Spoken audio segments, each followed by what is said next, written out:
My wife called from the hospital, sobbing. Honey, the doctor refuses to operate on our son. He says he's too critical. I asked, who's in charge? She told me the name. I said quietly, hold the line. 5 minutes. I didn't call an ambulance. I called the hospital director. Everything changed after that. The call came at 3:17 p.m. on a Tuesday. I was in a budget meeting, fourth quarter projections, revenue forecasts, the usual corporate white noise, when my phone buzzed. Sarah's name. I almost didn't answer. She knew I had meetings until 5, but something made me look at the screen. 3 missed calls in 2 minutes. I excused myself and stepped into the hallway. Sarah? Sobbing. Immediate, gut-wrenching sobbing. My stomach dropped. What happened? It's Jake. Her voice was shredded, raw. There was an accident. A car ran a red light. She couldn't finish. Where are you? St. Catherine's. Emergency room. Tom, they're saying, another sob. The doctor won't operate. He says Jake's too critical, that we should prepare ourselves. The floor tilted under me. What do you mean he won't operate? Dr. Matthews. He keeps saying the risk is too high, that Jake might not survive surgery anyway, so why put him through it? Her voice cracked. Tom, he's giving up on our son. Jake, my 6-year-old, the kid who still climbed into our bed during thunderstorms, who wanted to be a firefighter, who just lost his first tooth 3 days ago. Who's in charge? I asked. My voice came out wrong, too calm, too cold. Dr. Matthews. Michael Matthews. The name hit me like a fist. Michael Matthews. I knew that name. Hold the line, I said quietly. 5 minutes. I'd met Michael Matthews exactly once, 12 years ago. Sarah and I had just started dating. She was in her 3rd year of medical school at Northwestern. I was a financial analyst at a mid-sized firm, working 80-hour weeks to pay off student loans from a state school nobody'd heard of. We met at a hospital fundraiser, one of those black tie events where rich people write checks and feel good about themselves. I was there because my boss couldn't make it and needed someone to represent the firm. Sarah was there because she'd volunteered to help organize. She was beautiful, confident, way out of my league. I asked her to dance anyway. 3 weeks later, we were inseparable. 4 weeks later, I met Michael Matthews. He cornered me outside Sarah's apartment one night, late, after midnight. I was leaving. He was arriving. You're Tom, he said, not a question. Yeah. Sarah's, what? Boyfriend? That's the plan. He smiled. Sharp. Predatory. You know she's going to be a surgeon, right? Top of her class. She could work anywhere. Do anything. I know. So what exactly do you do? I'm an analyst. At Kellerman Financial. He laughed. Actually laughed. Never heard of it. Most people haven't. Right. He looked me up and down. Sarah's brilliant. She's going places. She doesn't need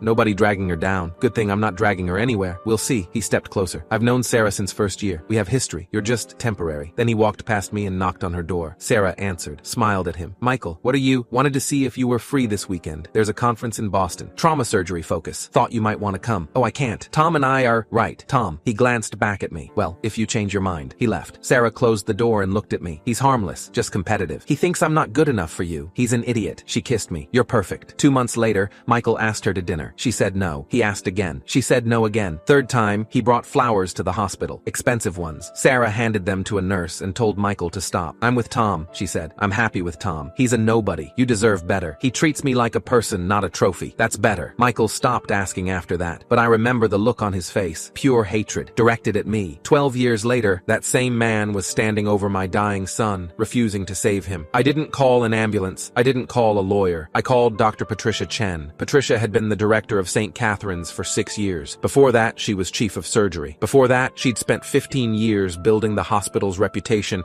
as one of the best trauma centers in the Midwest. I'd worked with her for 8 of those years, not as a doctor. I'd left financial analysis 7 years ago and moved into nonprofit development, fundraising, specifically hospital fundraising. St. Catherine's was my biggest client. 3 years ago, I helped them secure a $12 million grant to build a new pediatric wing, the most advanced in the state, cutting-edge equipment, private rooms, art therapy, the works. They named it after my family, the Henderson Pediatric Center. My name was on a bronze plaque in the lobby. Patricia answered on the second ring. Tom, everything okay? No, I said. Everything is not okay. My son is dying at your hospital, and Dr. Matthews is refusing to operate. Silence. Then, what? Jake was in a car accident. Internal bleeding. Matthews says the case is too risky, too critical. But Patricia, my voice cracked. Matthews is one of the best trauma surgeons in the state. You and I both know this is bullshit. Tom, there's no misunderstanding. My wife is watching our son bleed out while Matthews stands around doing nothing, and I know why. Why? He tried to date Sarah in medical school. She chose me instead, 12 years ago. Apparently, he's still holding a grudge. More silence. Then her voice went cold. Steel cold. Stay on the line. I heard papers rustling. Rapid footsteps. Her voice barking orders to someone. Pull the Henderson case file. Now. Yes, the 6-year-old in Trauma Bay 3. 30 seconds of muffled conversation. Then she came back. I'm looking at Jake's chart right now. Her voice was tight, controlled. Matthews marked him as non-viable candidate for surgery. But Tom, these vitals don't support that assessment at all. His BP is stable. Bleeding is contained. The laceration is operable. I know. So why would Matthews... She stopped. This is personal. Yes. He's letting a child die because of a 12-year-old grudge over a woman? That's exactly what I'm telling you. I heard her breathing, sharp, angry. I'm going down there right now. Stay on this line. Patricia, if my son dies because of this, I'm not just pulling funding. I'm going to the state medical board, the press, and every lawyer I can find. I will destroy this hospital. He won't get the chance, she said. I'm ending his career myself. She didn't hang up, just put the phone down. I could hear everything. Doors slamming. Patricia's voice, loud and furious. Where's Matthews? A nurse. Trauma Bay 3, but get Dr. Park. Tell her to scrub in immediately and get security to Bay 3. Now. More footsteps. Running this time. Then Patricia's voice again. Closer. Dr. Matthews. Matthews's voice. Smooth. Confident. Director Chen. I was just, explain to me why you marked a 6-year-old with stable vitals as non-viable. It's a judgment call. The internal injuries are extensive. His spleen is lacerated. That's a standard trauma repair. You've done 50 of them. The risk of complications, the risk of death if you don't operate is 100%. So why aren't you in surgery? I made a medical decision. Did you make a medical decision? Or did you decide that Tom Henderson's son doesn't deserve to live because his mother rejected you 12 years ago? Silence. Director, I don't know what. I have Tom on the phone right now. He just told me everything. You tried to date Sarah Henderson in medical school. She chose him, and now you're letting their son die. That's absurd. Is it? Because I just reviewed your file, Dr. Matthews. 3 complaints in the last 2 years. 3 patients with questionable medical outcomes. All 3 had personal connections to people you have documented conflicts with. Those were legitimate. Get out of my ER. Excuse me? You're suspended. Effective immediately. Security will escort you out. Dr. Park will handle the surgery. You can't do this. I'm the director. I can do whatever I want. And what I want is you out of my hospital before I have you arrested for medical negligence. This is because he's a donor. This is because you're a danger. Get out. Now. A pause. Then Matthew's voice, low and venomous. You'll regret this. The only thing I regret is not catching you sooner. Security. Footsteps. Shouting. A door slamming. Patricia's voice came back, slightly breathless. Tom? Still there? I'm here. Dr. Park is scrubbing in now. She's excellent. One of our best. Jake's going to be fine. My knees buckled. I sat down hard on the hallway floor. Thank you. Don't thank me. I should have caught this months ago. Matthews has been a liability for years. She paused. I'm sorry, Tom. This should never have happened. Just save my son. We will. I promise. I made it to the hospital in 14 minutes. Ran 3 red lights. Didn't care. Sarah was in the surgical waiting room, curled up in a plastic chair. Her face was blotchy, eyes swollen. She looked up when I came in. They're operating, she said. Dr. Park. Patricia came down herself. Said Matthews was suspended. I sat next to her, put my arm around her. I made a call. To Patricia? Yeah. How did you? She stopped. You told her. About Michael. I told her everything. Sarah was quiet for a long time. He tried to kill our son, she said finally. I know. Because I rejected him 12 years ago. I know. What kind of person? Her voice broke. I held her. We waited. The surgery took 4 hours. Dr. Jennifer Park came out at 8:43 p.m. She was younger than I expected. Early 40s maybe. Short hair, kind eyes. Jake's stable, she said. The repair went smoothly. Spleen laceration, grade 3. We removed about 30%, but the rest is healthy. He'll make a full recovery. Sarah started crying again. Relief this time. Can we see him? He's in recovery. Give us another hour to get him settled, then you can sit with him. Was the surgery difficult? Dr. Park looked at us. Really looked at us. It was straightforward, she said carefully. The kind of surgery we do every week. There was absolutely no reason to mark him as non-viable. So, Matthews, I can't comment on Dr. Matthews's decision-making, but I can tell you that your son was always a good candidate for surgery. She paused. I'm glad Director Chen called me in. After she left, Sarah turned to me. You saved him. Patricia saved him. You made the call. You knew who to call. She grabbed my hands. Tom,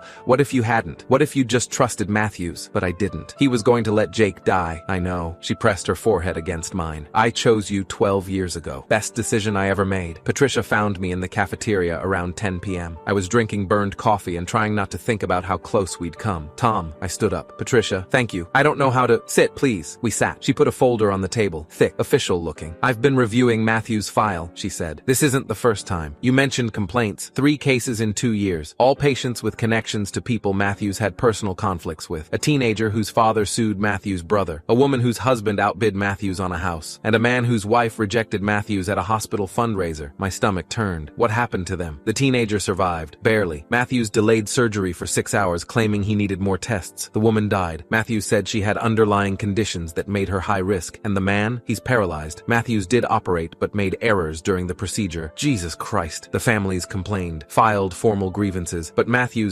was highly respected. Former chief resident, published researcher. The complaints were dismissed as grieving families looking for someone to blame. But now I have a pattern, and I have your case. Clear motive, clear negligence. The board will have to act. Will he lose his license? If I have anything to say about it? Yes. She slid the folder across the table. This is everything. Medical records, complaint files, tonight's incident report. I'm forwarding it to the state medical board first thing tomorrow. I'll also be recommending a full investigation into his other cases. Why are you telling me this? Because you deserve to know no. And because she looked at me. Tom, Matthews tried to file a complaint against you. Said you used your donor status to intimidate him, to force the hospital to punish him for a difference of medical opinion. Are you serious? He emailed me 20 minutes ago, threatened to go to the press, said you abused your power. I felt anger rising, hot and sharp. He tried to kill my son, and he's claiming I'm the problem? That's exactly what he's doing, and that's why I'm giving you this file. When he starts telling his story, you'll need to tell yours, with evidence. I opened the folder. Pages and pages of medical records, complaint forms, incident reports. At the bottom, a handwritten note from Patricia. Medical decisions should be based on patient outcomes, not personal vendettas. Dr. Matthews violated the most fundamental principle of medicine. Do no harm. His career ends here. I saw Matthews one more time. 3 days later, Jake was being discharged. Sarah was packing up his things, stuffed animals, get-well cards, the Spider-Man backpack he'd refused to leave behind. I went down to the cafeteria to grab lunch. Matthews was in the parking lot, loading boxes into a silver Lexus. No hospital badge, no white coat, just a man loading boxes. I walked over. He saw me coming, straightened up. Come to gloat? He said. No. Then what? I want to understand. Why Jake? He's 6 years old. What did he ever do to you? Matthews laughed. Bitter. Ugly. You really don't get it, do you? Get what? Sarah was supposed to be mine. We were in the same program. Same goals, same future. Then you showed up, some nobody financial analyst, and she threw it all away. She didn't throw anything away. She's a surgeon. A damn good one. She could have been great. Chief of surgery, research, awards. But she chose you. Chose mediocrity. Chose a life of, he waved a hand, suburban nothing. She chose happiness. She chose wrong. I stepped closer. 12 years, I said quietly. You held on to this for 12 years. And when you finally had a chance for revenge, you chose a 6-year-old. I made a medical judgment. You tried to kill my son. The surgery was risky. It was routine. Dr. Park said so. Patricia said so. The medical board will say so when they review your file. His face went pale. Patricia's reporting you, I continued. Every case, every complaint, every patient you let suffer because you couldn't handle your own ego. You have no proof? We have 3 dead or injured patients, all with personal connections to people who crossed you. We have tonight's incident, with clear motive and multiple witnesses. We have security footage of you refusing to operate while my son's vitals were stable. I paused. We have everything. Matthews said nothing. You tried to sue me for donor intimidation, I said. Patricia told me. You were going to claim I abused my power. You did. I made a phone call. That's it. I called Patricia and told her the truth, that you had a personal grudge, that you were refusing to operate because of it. I stepped closer. If you want to sue me, go ahead. I'll see you in court, with every file, every case, every piece of evidence showing what you really are. He stared at me. You ruined my career. No, I said. You ruined it yourself, the moment you decided my son's life was worth less than your ego. I turned to walk away. She made a mistake, Matthews called after me. Choosing you. I looked back. No, I said. She made a mistake trusting you. The medical board suspended Matthews' license 2 weeks later, pending full investigation. Patricia sent me the letter. Official, cold, final. Dr. Michael Matthews' medical license has been suspended effective immediately. The board has found credible evidence of medical negligence, personal bias affecting patient care, and violation of professional ethics standards. A formal hearing will be scheduled within 90 days. Sarah and I read it together. Jake was upstairs playing with Legos. You'd never know he'd almost died 3 weeks ago. He'll never practice medicine again, Sarah said. Good. I feel... She stopped. I don't know. Sad? Angry? Both. I knew him for 4 years. We were friends. I thought he was a good person. Maybe he was. Once. And now? Now, he's the guy who tried to kill our son because he couldn't handle rejection. She was quiet for a long time. Thank you, she said finally. For what? For making that call. For knowing what to do. For... Her voice cracked. For saving Jake. Patricia saved Jake. You knew who to call. You knew your connection to the hospital mattered. You knew how to make them listen. I got lucky. No, she turned to me. You were prepared. You built relationships. You helped that hospital for years. And when we needed them, they were there. Because Patricia's a good person. Because you knew Patricia. Because you'd worked with her. Built trust. She squeezed my hand. Matthews thought you were a nobody 12 years ago, but you weren't. You were just getting started. 6 months later, Patricia called. Tom, can you come by the hospital? There's something I want to show you. I met her in the main lobby. She led me through the halls, past the emergency room, past the surgical wing, through the corridor that connected the old building to the new one. We stopped in front of a door. Brand new, polished steel. No markings yet. We're opening a new trauma center, Patricia said. State-of-the-art equipment, dedicated surgical staff, 24-hour coverage. That's great. Matthews was supposed to run it.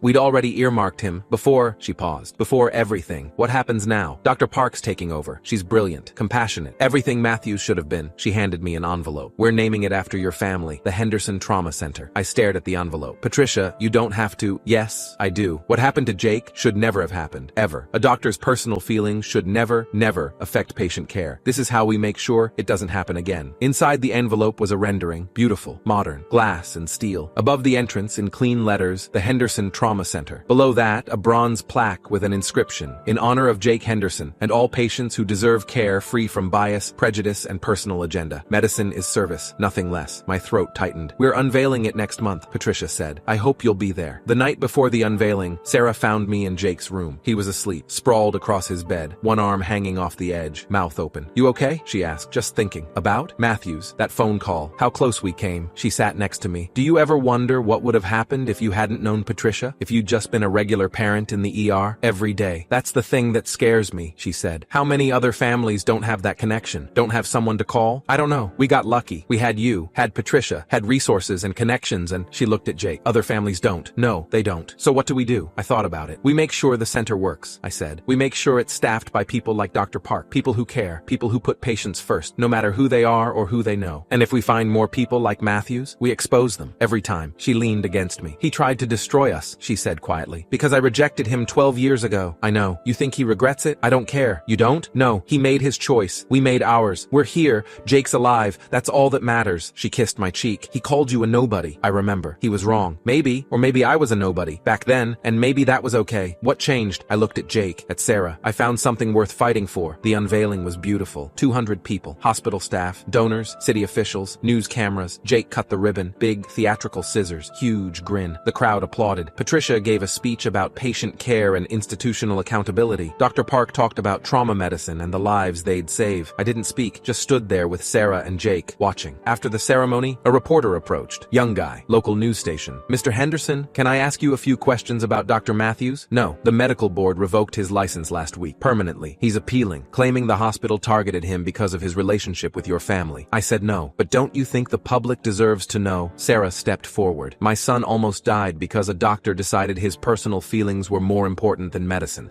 That's the story. Everything else is noise. The reporter blinked. So you're saying? I'm saying a trauma center is named after my son because we want to make sure no other family goes through what we did. Focus on that. He nodded, walked away. Jake tugged on my hand. Dad, can we go see the inside? Sure, buddy. We walked through the center. Bright, clean. New equipment gleaming under fluorescent lights. In the main hallway, another plaque. 5 minutes can change everything. Make them count. Sarah squeezed my hand. Was it worth it? She asked quietly. All of this? I looked at Jake, running ahead, laughing, alive. He spent 12 years waiting for revenge, I said. I spent 5 minutes ending his career. She smiled. Best 5 minutes of your life. Second best, I said. What was first? The night I asked you to dance. She kissed me. Behind us, the Henderson Trauma Center opened its doors, ready to save lives, ready to serve patients, all of them, regardless of who they knew or who they didn't, because that's what medicine should be. And sometimes it takes 5 minutes and one phone call to make sure it is.